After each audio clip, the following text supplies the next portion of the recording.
Hornby's Lyme Regis branch line train pack lets us traverse space and time, linking together places, people and moments long after the line itself has vanished.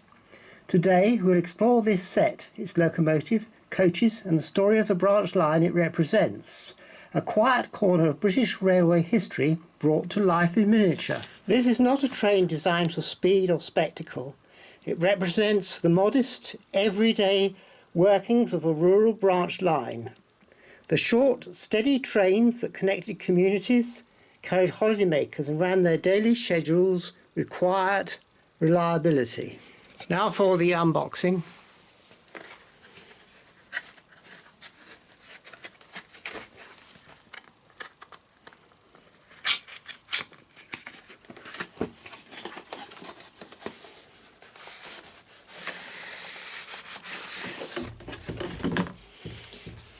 Inside the box we find a certificate of authenticity. How about that? And we find the instructions. Here it says you can fit an underframe if you want to, and on the other side it shows the usual stuff about the lubricating points. Here's the lubricating points, and it shows you how to dismantle the locomotive and where to fit the DCC socket. It tells you here you can fit these extra details if you like. Inside the box we find three main items: the Adams radial 442 tank in BR lined black, numbered 30583, alongside two period passenger coaches, a brake composite and a third class brake, both in Southern Railway or British Railways maroon. Everything is neatly secured in the tray, inviting a careful, deliberate unboxing. Immediately the charm of this set is evident. These are models designed to be enjoyed, not just admired, to be run along the layout rather than simply displayed. This is the first class brake composite. It's an ex-LSWR vehicle, and it has been painted in British Rail crimson. It represents a typical branch line train formation, modest, functional and quietly elegant. You can see here that's the guard's compartment with the place where the guard looks out, and on the end there's a grab rail that is separately fitted, and on the doors are separately fitted components. You can see separately fitted handrails. You can see the decals, the no smoking signs there. And there we see the Lyme Regis destination board, which is an interesting feature. I think that white blanked out window is the lavatory. These are first class. This is the third class brake composite, which is almost identical to the coach I just showed you, except it doesn't have a lavatory. So if you were first class you had a lavatory, and if you were third class there was no lavatory. Let's just pan along this coach. It's more or less the same as the other coach, and here we see the Lyme Regis destination board, which is quite sort of evocative. This Lyme Regis destination board is a small evocative detail that immediately situates the model in both time and space. So what's the real world story behind this train pack? The Lyme Regis branch line was a small rural branch from Axminster in Dorset to the seaside town of Lyme Regis. It was opened in 1903 under the Light Railways Act 1896. The route was just under 7 miles long, deeply graded and sharply curved. The perfect home for robust little tank engines like the Adams radial 442 tank. Despite its scenic setting and popularity in summer, rising car ownership and bus competition led to dwindling passenger numbers mid-century. The line was dieselised in 1963, eventually closed by British Railways on the 29th of November 1965 as part of the post-war branch line closures. The original Lyme Regis station was a simple timber structure, and sadly little remains today, though the building was later rescued and rebuilt at the Watercress line in Hampshire as a heritage station facility.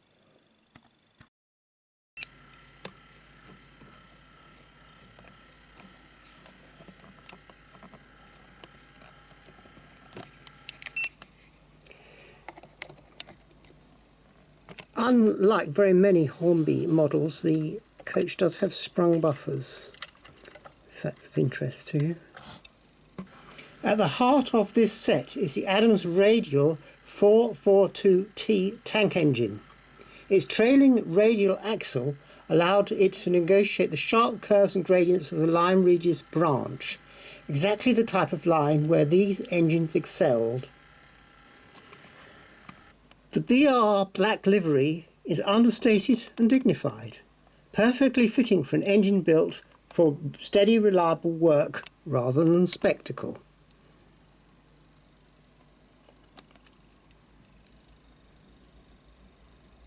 You see it is number 30383. Here we see there's quite a lot of cab detail inside, and there are separately fitted handrails. Looking around at the back, we see we have a red buffer beam, and we do have sprung buffers. Oh, it's come off. Well, that's a simple matter, just push that back into place. Something I've noticed with this model is there are various bits that aren't glued into place. At the back of the cab we've got a nice coal load, and there's very large windows at the back, so the loco could very easily be operated in reverse. Now it's time for the track test.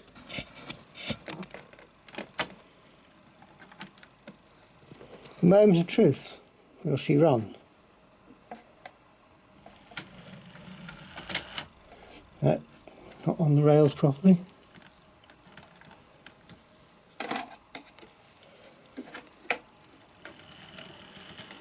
Yes. Is going.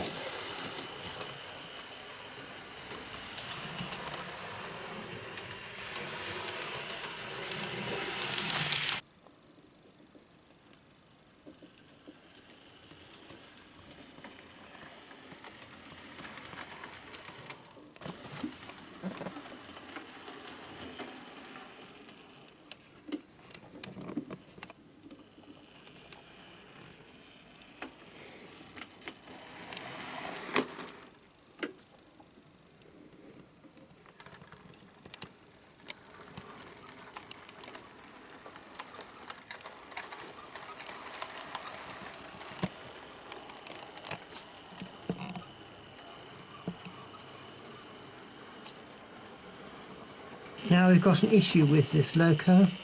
It has derailed on this level crossing. It will, however, go over the level crossing in reverse.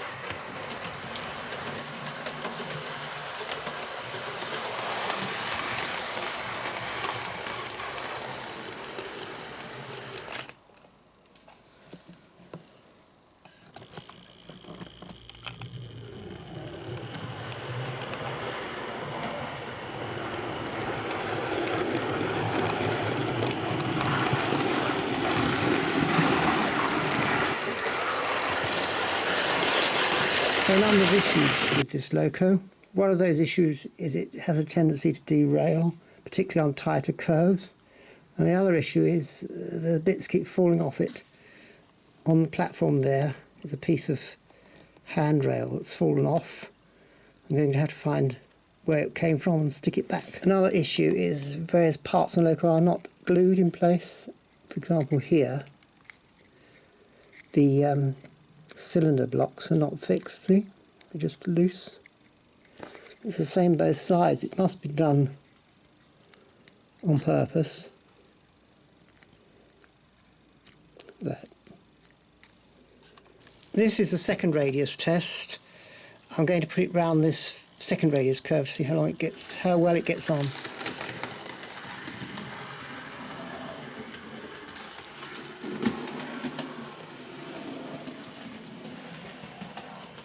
It's got round it, let's bring it back.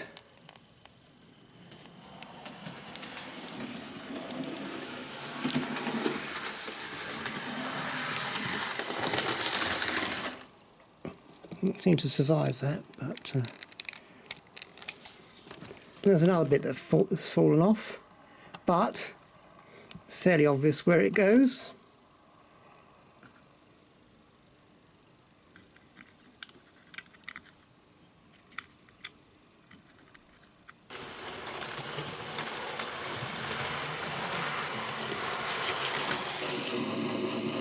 No, derailed.